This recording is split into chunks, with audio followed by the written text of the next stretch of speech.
হ্যাঁ মা, বলো কি হয়েছে? বাবা শুধু চুপচাপ দেখে যা কি হয় এখানে।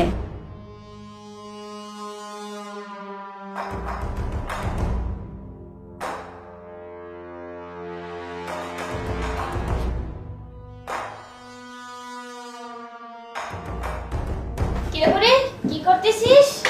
আরে এই যে বসে আছি বৌমা। যা এক গ্লাস পানি নিয়ে আয়, যা। পানি? আরে হ্যাঁ, পানি নিয়ে আয় না। আচ্ছা আনতেছি।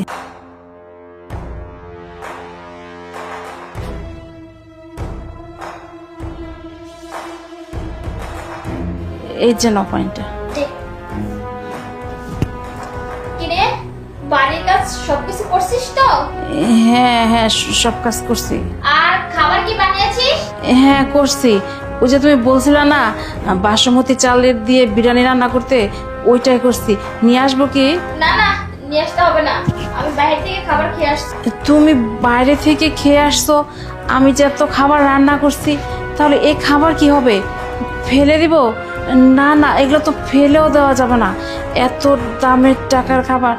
আচ্ছা তুমি যে বাইরে থেকে খেয়ে আসবা সেটা একটু বলে গেলে পারতে না? তাহলে আমি এত রান্না করতাম না। এই তুই কি বললি? যাওয়ার আগে তোকে বলে যেতে হবে।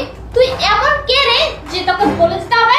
খাবার না খেতে চাইলে ফেলে দে, তাতে কি হয়েছে? আর তাছাড়া শোন, আমার পাটা অনেক ব্যথা করতেছে, পাটা কেটে দিবি না।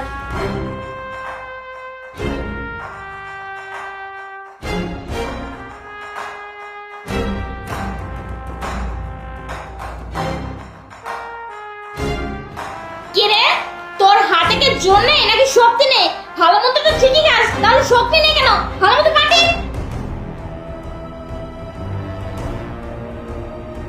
কি রে, তুই কি পা টিপতে পারিস না? তোর শরীরে কি হয়েছে?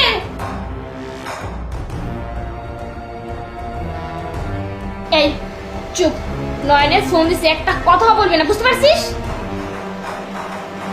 হ্যালো। হ্যাঁ শান্তান, কি করতেছো তুমি? নয়ন, আমি এই তো বাসায় যে কাজগুলো ছিল সব কাজগুলো করে একটু বসলাম। শরীরটা আর চলছে না তো, অনেক ক্লান্ত লাগতেছে।